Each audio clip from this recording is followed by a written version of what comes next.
Hey YouTube, Peterbilt Knife Guy. And today we're going to be taking a look at a REIFF knife. I don't know if you can see, but I'm actually bending that knife.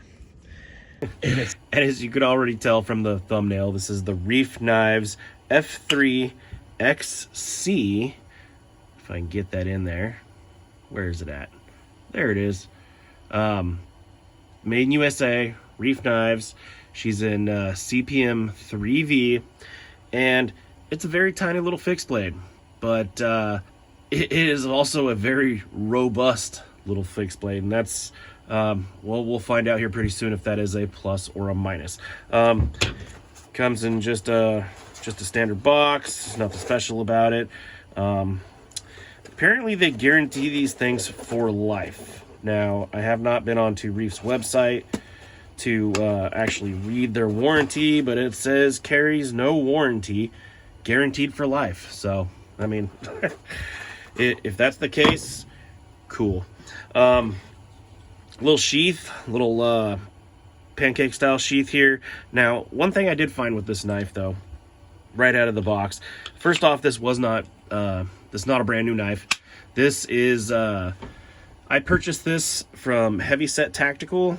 Go check out his channel. He's got a lot of really cool, really expensive knives and does a good job showing them, so go check him out. But he was nice enough to sell this to me for an extreme discount, and because these things go for about 240 bucks out the door, which in my opinion, you know, for a knife this small, it's just a little god-awful. But luckily enough, I have enough friends to where I was able to pick one up for relatively cheap. Like I said, it's in CPM 3V. Now, REIFF tends to run their knives just a little on the soft side for 3V, in my opinion. I think it's somewhere around 60, or I think it might be right around 60, 61. I believe it's 60. Which is not going to be the best for like 3V edge retention, but it should be really good on toughness. And yeah, it is. This is a tough little robust knife. We have, if you could see, like, I've used this thing. I've kind of reprofiled that edge. I've kind of gouged it. I have, this is no brand new knife. It was brand new when I got it. You know, he had it, he never used it. But I have used it quite a bit since receiving it.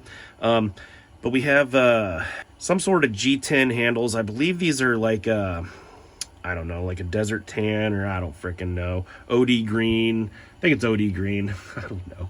I don't do any research for these damn videos. But yeah, CPM 3V, OD green handles, and I believe this is I don't think it's a powder coat finish. I think it is a, hell, I don't even know. I'll have to look it up. I'll put it in here. But it seems to hold up pretty well. It does scuff easily. Like, those scuffs don't come out. But you know, it hasn't worn, so that's pretty good. REIFF Knives, this is one of the ones they actually did the lanyard hole on well. I have the F6, and they had this, you know, completely wrapped, so if you want a lanyard, it's going through the full width of that and then coming out. I like how they did it like this, to where that lanyard's not going to get in your way, which is nice. This thing's freaking heavy for its size. Let's get the scale out. 4.1 ounces for a tiny little knife. And with the sheath, you're looking at 5.1 ounces. That is awfully husky for a little knife. Speaking of size, let's get into the rough specs of this thing. I say rough because I pull it with a tape measure. You're looking at just about 6.5 overall. The blade length on here is about 2 7/8. The handle scales, you're looking at 3 3/4, and thickness, you're looking at, oh god, just a hair over 3/4 on that thickness at the thickest spot. It does have a little bit of swell in there, which is nice. It does give me a most of the way grip. As you can tell, if I'm holding it like this, that's where it ends up on my hand, but that's because I have, you know, extra large hands. Blade thickness, you're looking right around an 1/8 of an inch, and then the height of the blade, we're looking at about 7/8. there's your specs. Now, if you go on REIFF's website, you'll probably get better specs, but it is what it is. It did not come with a clip for me.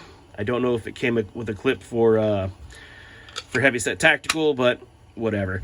It does have really good retention, but almost too much retention. This thing is really freicking on there, and that is one of the things I don't like about it. So what I ended up doing was drilling out a rivet, because there was a rivet like this right here, and then I put a Chicago screw with a washer in, or like a an O-ring, just to give it a little bit of give on there, and I can adjust it, loosen this or tighten it to get the retention that I want. And even like this, it's still just, even putting in and out, it is very terrible retention, and terrible is in like way too much.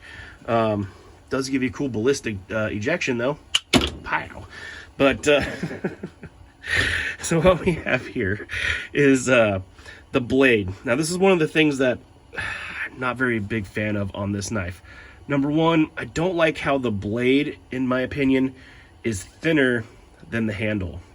For example, if you go to the Smalt, the Kaiser Smalt, also in 3V, you'll notice that the blade is thicker than the handle. It's just an aesthetics thing for me. I really like the aesthetics of that blade just being a little bit bigger than the handle. This one just looks like they shortchanged it a little bit, but it still functions. The next thing is, because these are both in 3V, and these are both quarter inch thick, or quarter inch, an eighth inch thick. Number one, this one has jimping. There's no jimping on here. I wish they would have threw a little bit of jimping on there. That's just me personally. With a small little knife like this, I wouldn't mind having some jimping on there. And then the height of this saber grind. If you look at this Smalt, I mean, that goes almost all the way up towards a full flat grind, which means this thing is really slicey. Then you go to this thing. That is a 20-degree bevel on there. Look how freaking big it is. This thing is so fat behind the edge, but this, I mean, this is like a half saber ground knife. It's freaking way too thick to be super slicey. So I did have to thin the edge out just a little bit. It was thicker than 20 when I had it. So I knocked it down a little bit, then put a little bit of a micro bevel on there. It's still slicey, but it could have been done better, in my opinion. Honestly, for the $250 you pay for this, you get this guy for $60, and I think it's more of a knife. I think it's a better knife, in my opinion. But where this one's a better EDC knife, this thing's a freaking tank. Let's go beat the crap out of it and see what it can handle. So first off, I did not show you how sharp it was. This is not, like I said, the factory edge. This is my edge, but it is relatively sharp. It could be sharper, but it's going to take me a while to. I really should have put like a 17-degree edge on this, but for now, it is what it is. All right, so we're not even going to piddle around with little batoning here. We're going to go to something that is much more robust, just because this knife is a freaking tank, and I really think it can handle it. If you are about really using your knives, the thickness on this one shouldn't bother you, because it should be able to handle everything you throw at it. Let's do some well, that was no good, was it?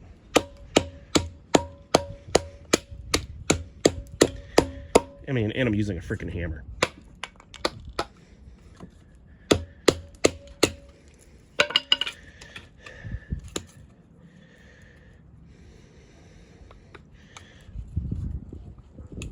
I mean, I am really prying on that. I don't know if you can see, but I'm actually bending that knife. And it's, 3V. This thing should be able to handle it.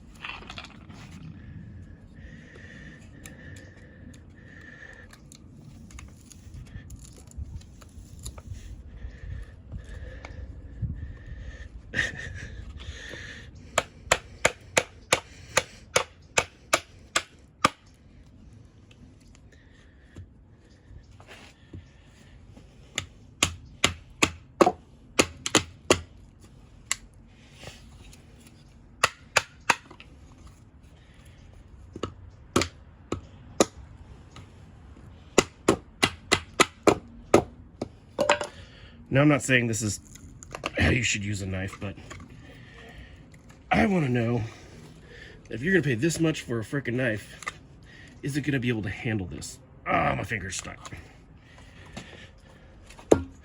That piece of wood was way too messed up to even just get this thing to frickin' baton.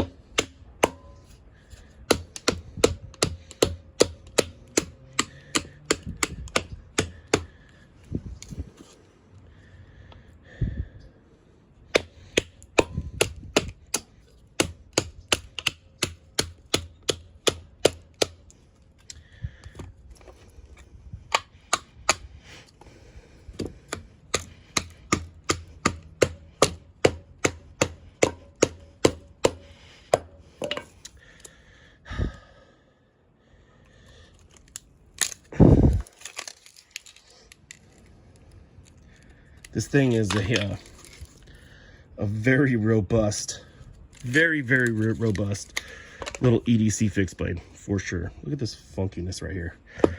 Can we make it through that?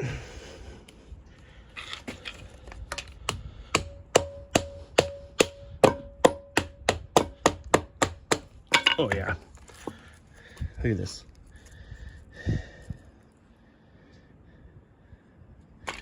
Very robust knife for being that small. So now that we know it's tough, let's see how well it feather sticks.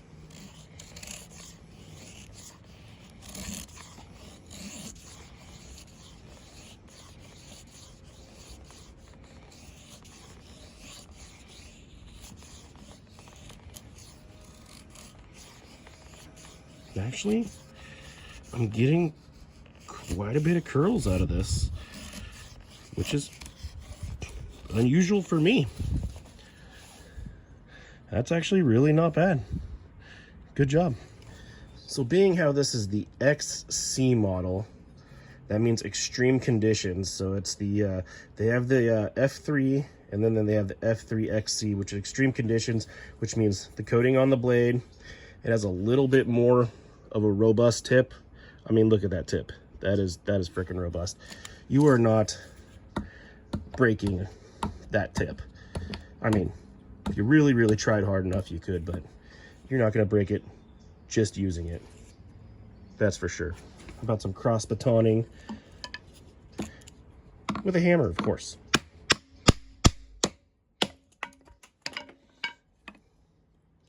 Like I said, this knife is extremely robust for being an 1/8 inch thick EDC fixed blade.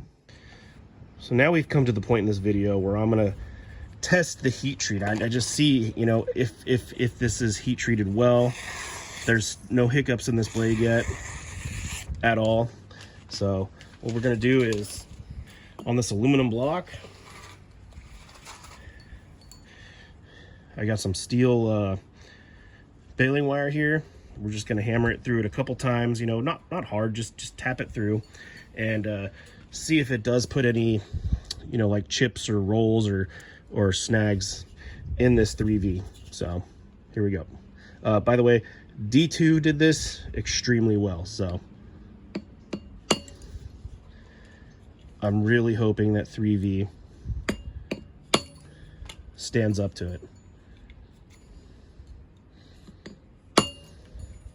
Here we go. It's 3.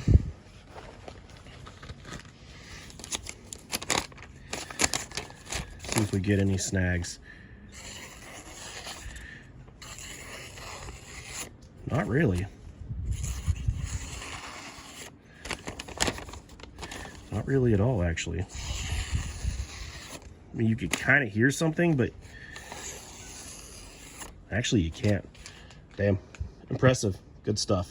So now we know it's tough, but how good of a cutter is it? This is 2600 paracord, and let's just give this a couple cuts and see how she slices. Ugh. That took a little bit more effort than expected, but it did it. So we know the REIFF is tough. I mean, that's if you needed a small survival knife, that's what this guy is. But will it still like do some EDC tasks like cut cardboard? Surprisingly well, actually. Very, very smooth. Even with that frickin' medium saber grind, it's actually quite slicey. Let's compare it to this guy.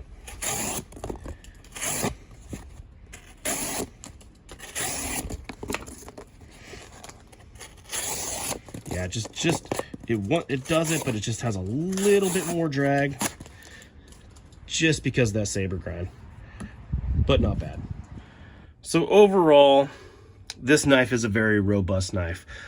Typically, people don't buy knives in this size range for robustness, but that's what you get when you get the REIFF F3XC, and probably just the REIFF F3 in general. I think other than the tip and the coating, they're pretty much the same. I mean, even the tip on that one, like, this is a very, very robust tip, but I think it's just slightly more robust than the standard F3. Yeah, it's comfortable in hand. You're not going to get any hot spots. This thing is a freaking tank. And if you're looking for a little tank, a little EDC fixed blade tank that you don't have to worry about, I mean, this is your knife. If the price tag doesn't scare you and you want a hard use knife, check out the REIFF. Thanks for watching.